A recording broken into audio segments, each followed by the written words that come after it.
আমি কাজে গেছি গিয়া, এরপরে আমার এক নাতি ফোন করে আমার কইতাছে, ও দাদু গাড়ি উল্টি মারছে, কোনো অটো অ্যাক্সিডেন্ট হয়েছে, নিয়ানগর হসপিটাল আছে, সরবে তাড়াতাড়ি যাও। এবার আমি কারণ থেকে তাড়াতাড়ি করে বাইক যে বিষয়টা টেয়ার হয়েছি সেটা আইসি আয়ার নিয়ানগর হসপিটাল আইসি, নিয়ানগর হসপিটাল আসার পরে আমি জিজ্ঞাসি করে আবার করে লেছি, ফোন দিয়ে অটো অ্যাক্সিডেন্ট হয়েছে, এবার করে লেছে অবস্থা কিরম, অবস্থা তো বেশি ভালো না, পায়ে ব্যথা পাইছে, এবারই হয়েছে। এবারে লগে লগে শিখছি আমি শান্তির বাজার, আমার বাইকে বেরিয়ে যে শান্তির বাজার আমার ওই বাইরের আত্মীয় বাড়ি আছে, আমি বাইকটা রাখছি, বাইকটাকে আবার রেফার দেয়, রিসিট স্ক্যান করতেছে, মুখে দিয়ে রক্ত করতেছে, নাকে দিয়ে রক্ত করতেছে, কানে দিয়ে রক্ত করতেছে, ইয়ে লাগাই রাখছে, বুঝলি ভালো করে ইয়েও নাই, নাকে ভিতরে জানি লাগাছে, গাড়ির ভিতরে কোনো অক্সিজেন টক্সিজেন কিচ্ছু নাই গাড়ি।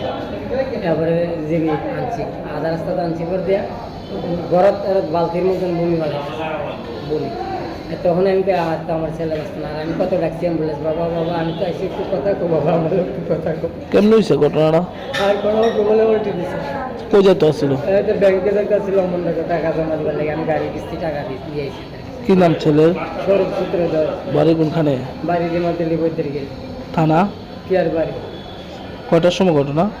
এই তো 11:30টার দিকে আমার ফোন করছে, ঘটনা মনে রাগ হয়েছে, আর আমার পরে দিয়ে মনে ফোন করছে। অটো ড্রাইভারের কিছু হয়েছে নি?